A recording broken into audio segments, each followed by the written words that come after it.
Jovens, nosso último vídeo sobre Revolução Industrial, tá? Encerrando esse capítulo que é extenso, tem muita informação. Eu acho que principalmente esse capítulo, ele precisa que você reflita muito sobre a vida.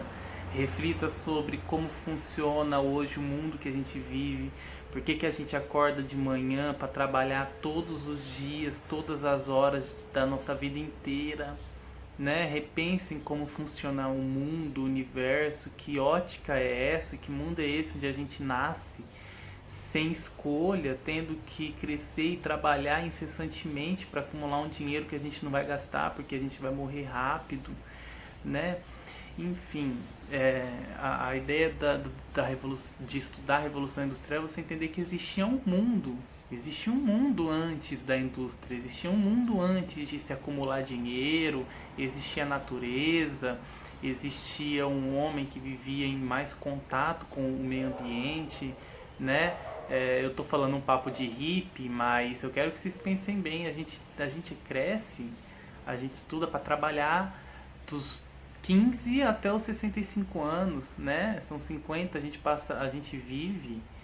Se imaginar que você vai viver até os 65 anos, você passa 50 anos trabalhando. Por quê? Pra quê? Pra comprar o quê? Né? E será que é tão importante a gente gastar 50 anos na nossa vida para conseguir pagar as contas, para comprar um tênis, para comprar um carro, para comprar uma casa? A gente vai morrer, né? Enfim, eu acho que eu tô viajando nessa reflexão, mas ouçam uma música de reflexão aí, eu só tô refletindo mesmo, pensem nisso, tá? Pensem no que é importante pra você de verdade, se realmente é viver 50 anos da vida de vocês trabalhando igual um condenado. Esse vídeo eu fiz eu preparei esse vídeo pra gente discutir sobre os trabalhadores, mas espera aí, os trabalhadores aceitaram essa vida horrível que eles levaram, essas condições subhumanas de vida que eles eram obrigados a se sujeitar? De boa, eles não protestaram, não tentaram resistir, nada, né? Eles deixaram... Bem, o livro traz essa primeira página aqui, ó, a organização da classe operária e a hora dos sindicatos, né? Esse texto ele vai estar explicando pra gente sobre o ludismo e o cartismo, tá? Então eu vou explicar o que significa ludismo. Ludismo, ele vem de um nome saxão que significa basicamente os quebradores de máquina, né? O grupo dos quebradores de máquina e dos ludistas, eles estavam juntos. O que eles faziam? Eles se vestiam de outra roupa, se disfarçavam e iam na fábrica escondido quebrar as máquinas. Porque as máquinas, jovens, ela teve um efeito muito grande na vida deles. Graças à máquina, muita gente foi mandada embora, muitas profissões deixaram de existir. Tendo menos pessoas na fábrica, menos pessoas empregadas, haviam mais pessoas desempregadas. Para o trabalhador ou para o dono da empresa, é ótimo ter desempregados. Porque é o seguinte, você tem 10 empregados na sua firma e 500 fora dela desempregados. Então se alguém da sua firma não gostar do que você está mandando ele fazer, você manda ele embora e chama outro, talvez pagando até menos do que pagava para o anterior. Então o desemprego ele é bom para o dono da indústria, o desemprego é bom para quem é rico, para quem está dominando. É ruim para o trabalhador, né? Bem, então a máquina significa que acabaram-se alguns empregos, acabaram-se algumas profissões, o salário vai diminuir, né? Tem muita mudança ruim desse período que a industrialização trouxe para os trabalhadores. Eles vão se revoltar. Os ludistas jogam as culpas da máquina, né? Eles destroem a máquina e é lá vestido. Vocês têm aqui, ó, no livro de vocês, uma imagem desse rapaz, vocês perceberem que ele está vestido de mulher, né? Esse aí é o Ned Ludd. O Ned Ludd é o líder do ludismo, por isso que tem esse nome, ludismo, né? Os quebradores de máquina e os ludistas são ali o mesmo grupo de pessoas liderado por esse cara. Um dos líderes era esse cara que ia lá destruir as máquinas, né? Assim o patrão era obrigado a ter que contratar um monte de gente para fazer o trabalho que a máquina fazia. No fim das contas não deu muito certo, porque o patrão arrumava a máquina e mandava o cara trabalhar de novo, né? E já na outra página, vocês têm aqui o exemplo do cartismo, tá? O que é o cartismo? O cartismo é um outro movimento que recebe esse nome por causa da carta, tá? Então, pensem comigo, jovens, eu vou voltar um pouquinho para explicar isso daí. Pensem comigo o seguinte, a Inglaterra, ela vivia um sistema de monarquia autoritária, onde tinha um rei nobre que mandava em todo mundo. Houve a Revolução Puritana, a Revolução Gloriosa, e agora quem está mandando na Inglaterra são os burgueses, os donos das indústrias. Então o que acontece? Quando era para derrubar o rei, burgueses se uniram com o camponês, com o trabalhador, com todos os pobres para derrubar o rei. Todos juntos derrubaram o rei. Quando foi a hora de tomar o poder e administrar o país, aí só a burguesia tomou. Os trabalhadores pobres falaram: e aí, filho, cadê minha vez agora? Né? Eu ajudei você na luta, agora eu quero meu pedaço do queijo. O que acontece? A burguesia fala assim: não, aqui não. Né? Os trabalhadores vão escrever essa carta e vão mandar essa carta para o parlamento. O que é o parlamento? É o conjunto de políticos que administrava a Inglaterra. Administrou até hoje, né? Os parlamentares são os políticos eleitos pelo povo. E aí eles falaram, a população mandou para os parlamentares assim: e aí, cadê a nossa vez? A gente quer trabalhar menos, né? A gente quer trabalhar menos que 16 horas por dia. A gente quer ganhar um salário que dê para pagar nossas contas, a comida do nosso filho, né? A gente não quer apanhar, a gente não quer viver desempregado, a gente não quer viver na imundície que a gente vive. Eles mandaram essa carta protestando para o parlamento. 1 milhão de pessoas assinou essa carta, né? Tem aí. E mesmo assim, os caras simplesmente ignoraram a carta, não deram nenhuma moral para os trabalhadores. Os trabalhadores se revoltaram, destruíram tudo, obviamente. Mas o que os trabalhadores entenderam no final das contas? Que não adiantava, né, lutar separadamente. Né? Eles acabaram percebendo que os trabalhadores tinham que se unir para juntos solicitarem melhorias.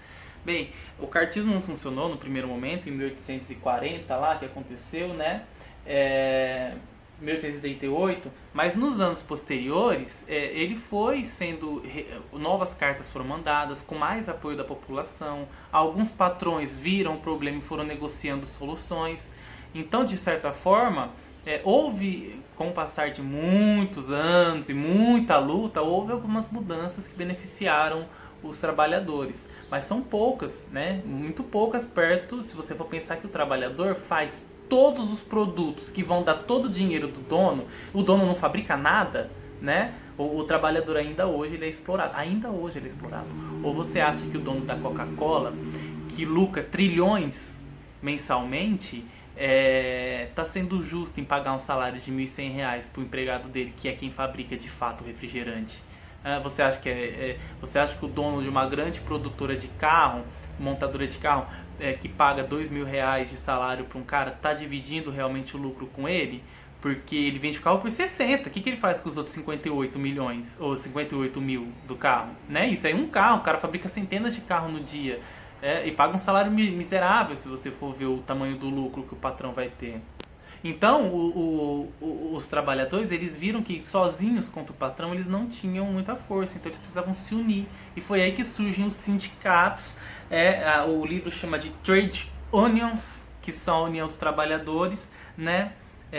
Por muito tempo, de 1700 até 1800 mais ou menos, era proibido ter sindicato, era proibido que os trabalhadores se unissem para lutar por direitos, né? Porque a burguesia ela queria que os trabalhadores não dessem trabalho para eles, né? Que ficassem quietinhos lá trabalhando, então sem organização. Não é muito diferente do que existe hoje no Brasil. Vocês sabem que hoje no Brasil é crime fazer greve? Por isso que hoje, quando uma empresa para ou quando os professores param, a gente chama de manifestação, paralisação. Porque se você chamar de greve, é crime. Hoje, a justiça do Brasil, ela impede um trabalhador de fazer greve. É pecado. É como se fosse pecado. É um crime fazer greve. Então, hoje, no Brasil, o trabalhador não pode parar o serviço para reclamar que está ganhando mal, que está sendo desrespeitado, que está sendo explorado. O trabalhador não pode fazer isso no Brasil hoje, porque é crime. Hoje, no Brasil, greve é crime. Bem, resumindo essa luta operária, eu quero que vocês entendam o seguinte: o que é importante? Os trabalhadores há 200 anos vêm lutando por direitos, ainda hoje eles não têm, tem pouquíssimos. E você vive hoje no Brasil, hoje a gente vive num Brasil onde o trabalhador ao longo de muito tempo conseguiu alguns direitos, como fundo de garantia, férias remuneradas, final de semana, aposentadoria. E a gente vê hoje no Brasil esses direitos sendo tirados. Então, direitos que foram conquistados através da luta dos sindicatos estão sendo perdidos. Hoje em dia, o sindicato não existe mais. O governo que assumiu o poder agora, do Bolsonaro, uma das primeiras coisas que ele fez, dentre as várias reformas, que o Michel Temer fez antes do Bolsonaro também, estava em destruir o sindicato. Você não paga mais dinheiro para o sindicato.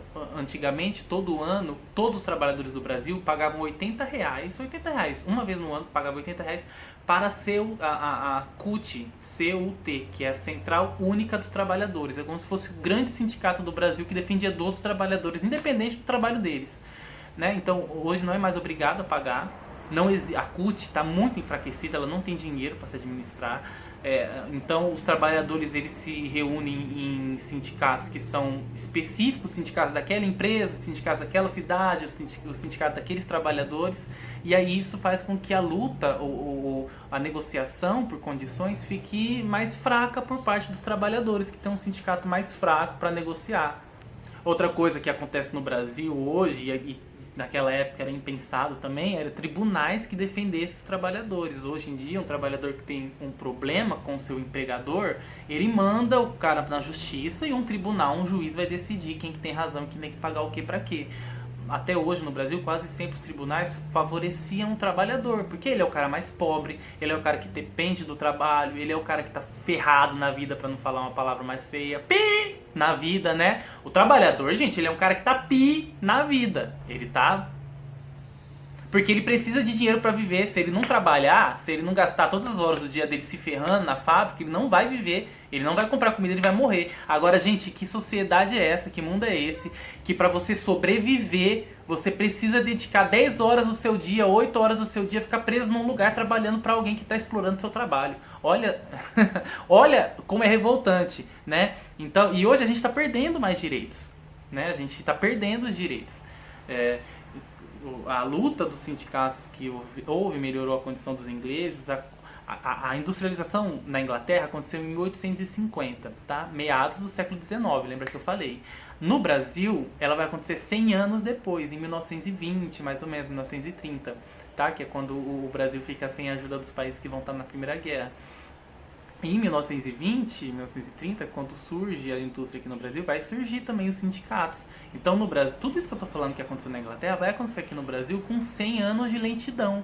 Porque a indústria que surge na Inglaterra em 1850, ela só vai surgir no Brasil em 1930, tá? Então, os sindicatos que surgiram lá vão surgir aqui também, só que mais demoradamente. Os direitos que eles conquistaram lá, a gente vai conseguir aqui também, só que vai demorar mais, porque vai surgir depois.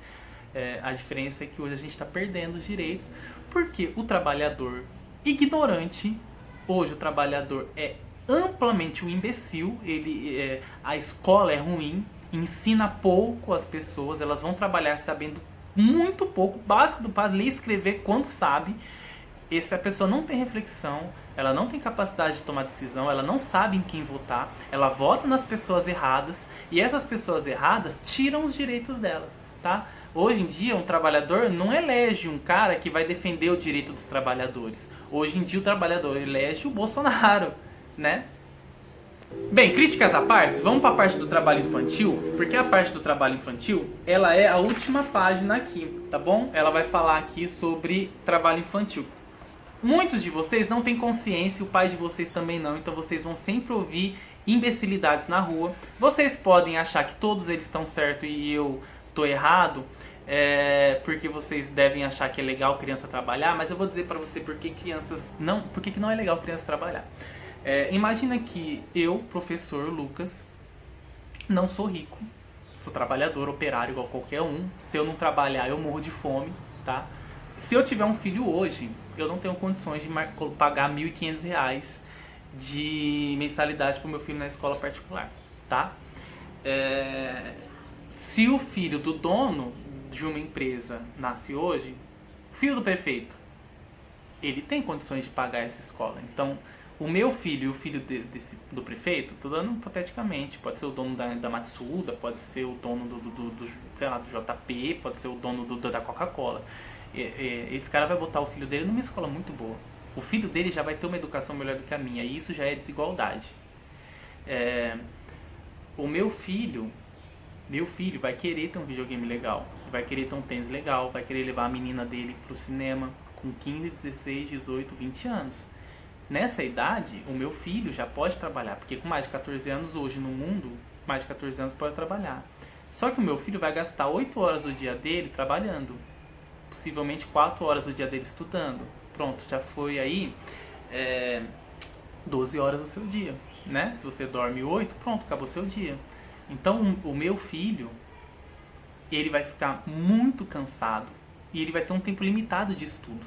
O filho do cara rico, não. O filho do cara rico não precisa trabalhar. Se ele quiser levar a mina no shopping, o pai dele dá o dinheiro. Se ele quiser o tênis, o pai dele dá. Se ele quiser uma TV da hora, o pai dele dá. Se ele quiser um celular, ele não precisa trabalhar. Ele tem mais tempo para estudar. Ele vai se preparar melhor. O que vai acontecer? O meu filho e o filho do cara rico vão entrar no mercado de trabalho ao mesmo tempo. O meu filho despreparado e o filho do cara rico muito mais preparado. Ou seja, o meu filho vai ser o empregado e o filho do cara rico vai ser o patrão. Parece uma coisa simples, isso acontece o tempo todo, todos os dias, em todas as casas. Vocês falam, professor, isso é normal. Bem, dessa forma, esse sistema que eu expliquei para vocês, ele garante que quem é rico permaneça rico e chefe, e quem é pobre permaneça pobre empregado. Vocês estão entendendo? A educação, ela é a única ferramenta de quem está aqui embaixo subir para cima, tá? Para isso você tem que se dedicar mais, gastar mais horas do que o cara rico costuma gastar para estudar, porque ele tem os melhores professores, os melhores livros, os melhores conhecimentos, né? E você não, você tem uma escola pública, onde a gente está se matando para conseguir estudar à distância, tá? Então o trabalho infantil ele é um meio de perpetuar a desigualdade. Você continua com um país desigual quando as crianças trabalham. Mesmo depois dos 14 anos, hoje em dia é legal trabalhar depois dos 14 anos, mas mesmo as crianças com 14, 15, 16, 17, 18 anos que trabalham, elas podiam estar fazendo uma faculdade, ela podia estar estudando e lutando com o cara rico no mesmo nível, pelos mesmos empregos. Mas não, ela tem que trabalhar, ela tem que perder 8, 10 horas da vida dela para sobreviver, para conseguir o dinheiro com o qual ela vai sobreviver. E por isso ela não luta em pé de igualdade com o cara rico, que está na escola boa da vida toda, né?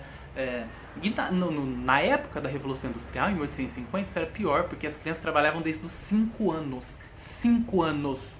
Era muito comum as crianças dormirem na fábrica para no outro dia, 5 horas da manhã, ela acordar e trabalhar. Vocês têm aí no livro a declaração, o texto, leiam, por favor leiam, o texto dessa menina que sofria na fábrica. E é triste eu ver a forma que ela comia pouco, ela dormia pouco, ela trabalhava igual uma condenada, ela era uma criança de 10 anos, tá? 8 anos, sei lá. Então imagine isso, as condições eram desumanas. Das 5 horas da manhã até as 9 horas da noite. Imagina que você acordar às 5 horas da manhã para trabalhar e trabalhar até as 9 horas da noite. Isso é uma criança, tá? Era muito comum as crianças morrerem. Se uma criança perdesse uma mão, um braço numa máquina, não tinha INSS para você encostar essa criança, ou um adulto que se machucasse, não tinha INSS. A pessoa que se machucasse, não pudesse mais trabalhar, ela era mandada para a rua, ela ia viver na rua e se virar sem dinheiro. Não tinha seguridade. Isso foi uma conquista do trabalhador com o passar do tempo. E aí nas atividades, ó, a tabela vocês já conseguem fazer. Ainda hoje existem pessoas que vivem na mesma condição do trabalhador? A 2 pergunta lá. Será, gente? Tem gente trabalhando igual um condenado, sendo explorado pelo seu patrão? Né? Trabalhando muito, recebendo pouco? Pesquisem aí e vejam. Você pode encontrar vários casos em vários países. Na China a condição de trabalho é muito pouca, lá o governo dá muita parte do sustento, mas você tem hoje gente que vem da Bolívia trabalhar no Brasil, que trabalha num sistema que é quase escravo.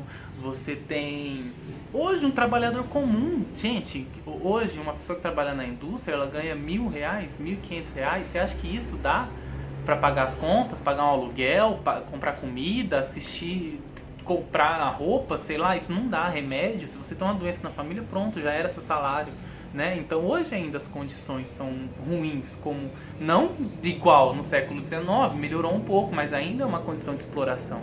E aí tem um textinho sobre como que a cidade reproduz desigualdade. Eu vou explicar bem resumidamente, tá? Pensa, bairro bom, perto do centro, mora quem é rico. Bairro ruim, na periferia, mora quem é pobre. Então, a cidade, ela reproduz a desigualdade. Quem é rico, quem é privilegiado, mora perto do centro urbano. Quem é pobre, periferia, prejudicado pela sociedade, proletário que só se ferra, esse cara trabalha, mora na periferia, mora longe dos grandes centros, mora onde não tem água encanada boa, mora onde tem um rio sujo passando, mora onde o lixo passa só uma vez por semana, tá? Então a cidade, ela reproduz a desigualdade que existe na sociedade, tá bom? Infelizmente, quem é pobre vai para uma escola ruim igual a nossa, que não tá nem pintada direito. Quem é pobre vai para hospital ruim. Quem é pobre vai em restaurante ruim, pede aquele lanchão cheio de calabresa salgada, que, né? Enquanto o cara rico tá indo num restaurante caro, pagando R$1.000 um litro de vinho, pagando todos os mês R$2.000 para cada um dos filhos dele que tá na escola particular, né? Pagando um condomínio gigantesco, uma casa gigante, onde ele nunca passa frio, nunca passa fome, nunca passa raiva, né? A vida é desigual e a cidade reproduz essa desigualdade, né? E aí o livro fala aqui, ó, sobre o direito à cidade. O direito à cidade tem a ver com a possibilidade de todos os cidadãos moradores de um entorno terem acesso a bens e serviços de qualidade. Então é o que eu falei, a gente tem acesso a esses bens, mas eles representam a desigualdade, porque o hospital, o mercado, o restaurante do rico é diferente do pobre, tá? Explica então lá na C, é difícil explicar, mas o que consiste o direito à cidade? Pensa nisso, no que consiste o direito à cidade? A resposta é pessoal, eu quero que você diga o que você acha. E só explicando a nossa última aqui, a 4, ó, você tem uma tirinha com 3 personagens básicos, você tem ali o burguês, que é o dono da fábrica, você tem um robô e você tem o trabalhador, o operário, né? Aí aqui tem uma crítica ao modelo industrial da produção por robô, né? Que ele fala o seguinte, a crítica principalmente é o trabalhador não saber sobre a produção, né? Porque quando a máquina faz um negócio que o cara não esperava, o trabalhador fala, não, deixa eu olhar aqui que eu não sei como é que mexe, deixa eu olhar aqui no manual. Mas o fato é esse, é que o cara, a ideia de se colocar robô na fábrica gera desemprego, gera salário baixo, né? Gera fim de muitas profissões, profissão que não existe hoje porque a máquina faz esse trabalho, tá? Então, são exemplos aí da crítica que ele está fazendo. Se vocês tiverem alguma dúvida, pode comentar aqui embaixo no vídeo, pode me mandar mensagem, eu estou aqui disponível para vocês no horário comercial e fora do horário comercial também, tá bom? No livro também, eu sei que as atividades estão difíceis, mas lê com carinho o texto que você vai entender. Assiste o vídeo com carinho que você vai entender, tá bom? Espero que vocês tenham entendido a Revolução Industrial. É muito legal, é muito interessante, muda a vida da gente. Se você pensar, como eu falei para você, sobre como a sociedade se organiza hoje, você vai ver que a Revolução Industrial é muito importante. Tô com saudade de vocês. Um beijão, estudem muito, tá? Faltou eu falar só da atividade que eu passei para vocês, então, tá? Vocês vão mandar para mim essa atividade também. Ó, 2 atividades vão valer nota. A atividade do meio ambiente, que vocês vão me mandar, tá? Da pesquisa da motosserra. E a atividade, essa atividade aqui sobre os sindicatos. O que eu quero que vocês façam? Presta atenção que eu vou explicar uma vez só, bem devagar, tá no finzinho do vídeo, é bom pra vocês verem, tá? Eu quero que vocês façam um requerimento sindicalista. Imagina que vocês são representantes dos trabalhadores. Eu quero que vocês mandem uma carta pro empregador, pro dono da indústria, finge que eu sou o dono da indústria, tá? Falando, olha, a gente vive em condições ruins, aí eu quero que vocês coloquem as condições, igual tá no livro. As horas de trabalho, a casa que ficava sem esgoto, sem condição de vida, eu quero que você explique, olha, você lucra com o nosso dinheiro, olha, você vive não sei o que, olha, não sei o que, tá? Manda de 10 a 30 linhas, explica pra mim o que você quer nesse requerimento, quais são as reclamações, quais são suas exigências, tá? De 10 a 30 linhas, que eu vou ler e dar nota pra vocês, tá bom? Eu vou postar um vídeo daqui a mais-valia, tá? Depois vocês entenderem o conceito de mais-valia, talvez fique mais fácil vocês entenderem por que o trabalhador é explorado, tá? Um beijão e até o próximo vídeo, gente. Se cuida, viu?